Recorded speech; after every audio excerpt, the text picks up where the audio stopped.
LPG ಶುಲ್ಕ ಇಂಧನ ವೆಚ್ಚ ವಸೂಲಿ ಮಾಡುವಂತಿಲ್ಲ. ಆದೇಶವನ್ನು ಉಲ್ಲಂಘಿಸಿದವರ ವಿರುದ್ಧ ಕಠಿಣ ಕ್ರಮ. ಹೋಟೆಲ್ಗಳಿಗೆ ಕೇಂದ್ರೀಯ ಗ್ರಾಹಕ ರಕ್ಷಣಾ ಪ್ರಾಧಿಕಾರ ಎಚ್ಚರಿಕೆ. ಭಾರತದ ಇಂಧನ ಭದ್ರತೆ ಸ್ಥಿರವಾಗಿದೆ. ಇಂಧನ ಹೊತ್ತ ಹೆಚ್ಚುವರಿ ಹಡಗುಗಳು ಬರುತ್ತಿವೆ. ಸರ್ವಪಕ್ಷಗಳ ಸಭೆಯಲ್ಲಿ ಕೇಂದ್ರ ಸರ್ಕಾರ ಹೇಳಿಕೆ.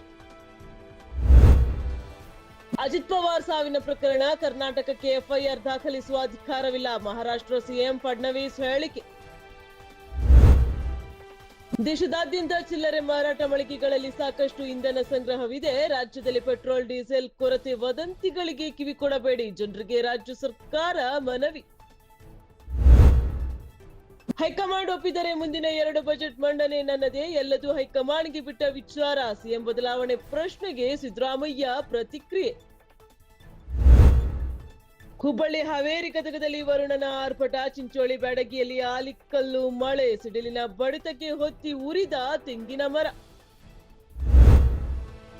ರಾಜ್ಯದ ಹೈ ಪ್ರೊಫೈಲ್ ಗೋಲ್ಡ್ ವಂಚನೆ. ಐಶ್ವರ್ಯ ನವ್ಯಶ್ರೀ ಹೆಸರಿನಲ್ಲಿ 2 ಆಧಾರ್ ಕಾರ್ಡ್. ನಾನಾ ವೇಷ ಧರಿಸಿ ಸುಮಾರು 100 ಕೋಟಿ ರೂಪಾಯಿ ಮೊತ್ತದ ವಂಚನೆ. ಮುಂದುವರಿದ ಸಿಐಡಿ ತನಿಖೆ. ಯುದ್ಧ ಅಂತ್ಯ ಸಮಯ ನಿರ್ದೇಶಿಸಲು ಟ್ರಂಪ್ಗೆ ಅವಕಾಶ ನೀಡುವುದಿಲ್ಲ. ನಮ್ಮ ಷರತ್ತು ಪೂರೈಸಿದ್ರೆ ಮಾತ್ರ ಯುದ್ಧಕ್ಕೆ ಅಂತ್ಯ. ಇರಾನ್ ಖಡಕ್ ಹೇಳಿಕೆ. ಕುವೈತ್ ವಿಮಾನ ನಿಲ್ದಾಣದ ಮೇಲೆ ಇರಾನ್ ದಾಳಿಯ ಬೆನ್ನಲ್ಲೇ ರಿಯಾದ್ನಿಂದ ಭಾರತಕ್ಕೆ ಬರುವ ವಿಮಾನ ರದ್ದು. ಅನಿವಾಸಿ ಭಾರತೀಯರಿಗೆ ಹೆಚ್ಚಿದ ಆತಂಕ.